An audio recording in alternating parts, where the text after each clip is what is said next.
IAS కావాలన్నది ఆ అమ్మాయి కళ. పోటీ పరీక్షలకు ప్రిపేర్ అవుతోంది. సంక్రాంతి సెలవుల్లో ఇంటికెళ్లింది. ఇంతలోనూ ఊహించని విషాదం. ఆ అమ్మాయి రోడ్డు ప్రమాదంలో చనిపోయింది. అది రోడ్డు ప్రమాదం చెబుతోన్న ఆ యాక్సిడెంట్ వెనుక ఈవ్ టీజింగ్ కారణమన్న వాదన వినిపిస్తోంది. అసలేం జరిగింది? ఎవరా అమ్మాయి? ఆమెను టార్గెట్ చేసిన పోఖ్రీలెవరు? అది రోడ్డు ప్రమాదమేనా లేక కారుతో ఢీకొట్టి చంపేశారా? ఆ ప్రమాదం వెనుక నిజానిజాలేంటి?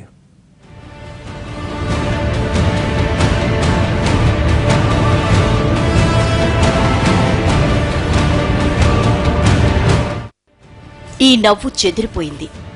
ఐఏఎస్ కావాలన్న కలలు చెదిరిపోయాయి. ఒక్క రోడ్డు ప్రమాదం ఆమె జీవితానికి పుల్ స్టాప్ పెట్టేసింది. పేరు డంగేటి శ్రీ గౌతమి. పశ్చిమ గోదావరి జిల్లా నరసాపురం పట్టణం సొంతూరు. ఐఏఎస్ కావాలనేది ఆమె కల. అందుకోసం విశాఖపట్నంలో ఉంటూ పోటీ పరీక్షలకు సిద్ధమవుతోంది. సంక్రాంతి సెలవుల కోసమని నరసాపురం వచ్చింది. 2 రోజుల క్రితం తన సోదరి పావనితో కలిసి పూలపల్లి నుంచి స్కూటీపై నరసాపురం వెళ్తుండగా వెనక నుంచి ఏపీ 31 AC 0366 నెంబర్ గల టాటా సఫారీ ఢీకొట్టింది. ప్రమాదం జరగగానే వాహనం ఆగకుండా 200 కిలోమీటర్ల దూరం ఈడ్చుకెళ్లడంతో అక్కా చెల్లెళ్లిద్దరికీ తీవ్ర గాయాలయ్యాయి. గౌతమి చనిపోగా ల్యాబ్ టెక్నీషియన్ గా పనిచేస్తున్న పావని చావు బతుకుల మధ్య కొట్టుమిట్టాడుతోంది.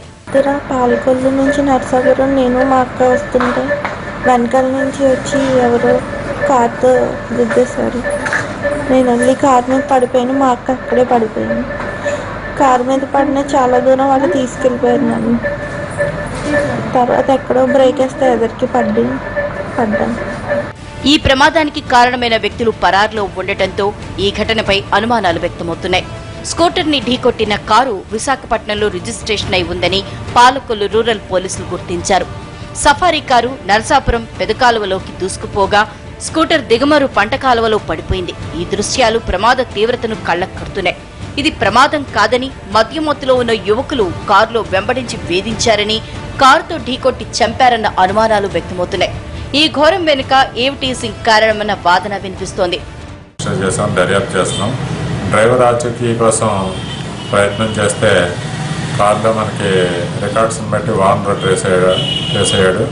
ఆ వార్నర్ కూడా నేను ఆపరేటింగ్ డ్రైవర్ని పంపించాను, వేరే కిరాయి ఉంటానని చెప్పడం జరిగింది. ఆపరేటింగ్ డ్రైవర్ని తీసుకుని అతను రమ్మని చెప్పడం జరిగింది. ఈ కేసు దర్యాప్తులో ఉంది. ప్రమాదంలో చనిపోయిన గౌతమి చిన్ననాటి నుంచి ప్రతిభావంతురాలు. నరసాపురం వైఎన్ కళాశాలలో డిగ్రీ చదివింది. ప్రస్తుతం సివిల్స్ కి ప్రిపేర్ అవుతోంది. శ్రీ గౌతమి తండ్రి నరసింహారావు వ్యవసాయ పనులు చేసి కుటుంబాన్ని పోషించేవారు. గత ఏడాది అనారోగ్యంతో ఆయన చనిపోయారు.